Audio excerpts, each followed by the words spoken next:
यहाँ जस्टिस यशवंत वर्मा से भी जुड़ी एक महत्वपूर्ण खबर है। उनका मामला आज फिर संसद में महत्वपूर्ण चरण में पहुंच रहा है। आज उनके खिलाफ गठित जांच समिति की रिपोर्ट संसद के दोनों सदन में रखी जाएगी। भले ही जस्टिस वर्मा इस्तीफा दे चुके हों, लेकिन ये रिपोर्ट इसलिए महत्वपूर्ण है क्योंकि मामला सिर्फ एक जज पर लगे आरोपों तक सीमित नहीं है, बल्कि न्यायपालिका के एक मौजूदा और पूर्व जज के खिलाफ संसद के जरिए कार्रवाई की प्रक्रिया तक पहुंच चुका है।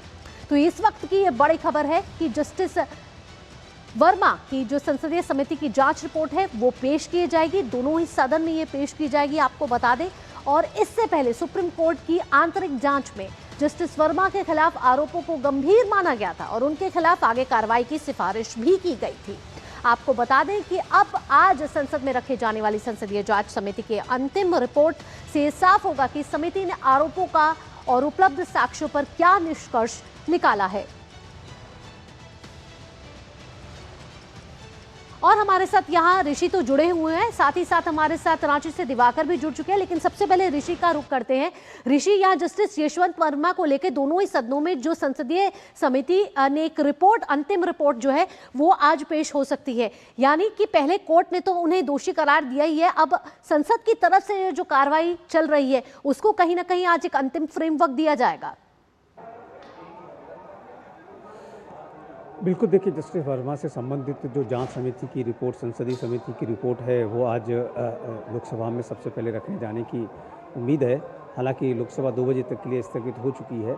ऐसे में इस पूरी रिपोर्ट को पहले लोकसभा अध्यक्ष को दिया गया और उसके बाद आज ये सदन के पटल पर रखी जाएगी, बाद में इसे राज्यसभा में लाया जाएगा।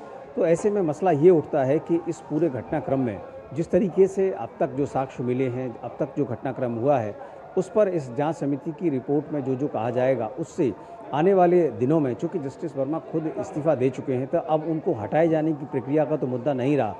लेकिन अगर उनका कोई अनियमितताएं हैं और उनके ऊपर कोई चार्जेस हैं, तो उस पर संसद आगे क्या संज्ञान लेती है, क्या उनके खिलाफ कार्रवाई की जा सकती है, इन सभी को इस रिपोर्ट के माध्यम से सदन के पटल पर रखकर कोई भी अंतिम फैसला लिया जा सकता है।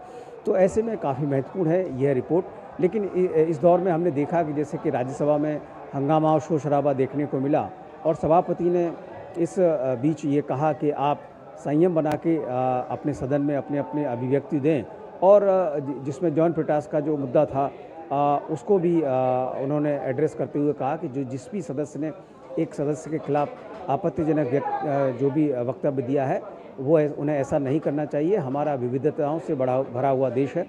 और ऐसे में उन्होंने उसका पूरे के पूरे घटनाक्रम का पटाक्षेप करते हुए कहा कि चैम्बर में आकर इस मसले को हम सुलझा सकते हैं। तो सभापति की तरफ से पुरजोर कोशिश है कि सदन की कार्रवाई को आगे बढ़ाया जाए। और संसदीय कार्य मंत्री ने भी इस बात को कहा कि विपक्षी सांसदों को सुनकर भी हम आगे सदन को आगे बढ़ाना चाहते हैं, लेकिन वहाँ पर अभी भी हंगामा देखने को मिल रहा है। जी तो ऋषि, यहाँ साफ शब्दों में हमने देखा कि राज्यसभा के सभापति भी बड़े कड़े शब्दों में विपक्ष को कहीं ना कहीं के सांसदों को ये अपील कर रहे थे कि आप संसद की कार्रवाई को चलने दें, शून्यकाल का समय होता है, मैं सबकी सुनूंगा। लेकिन फिर भी विपक्ष लगातार हंगामा करता हुआ नजर आता है। ऋषि, तमाम जानकारियों के साथ यहाँ आपका बहुत बहुत धन्यवाद।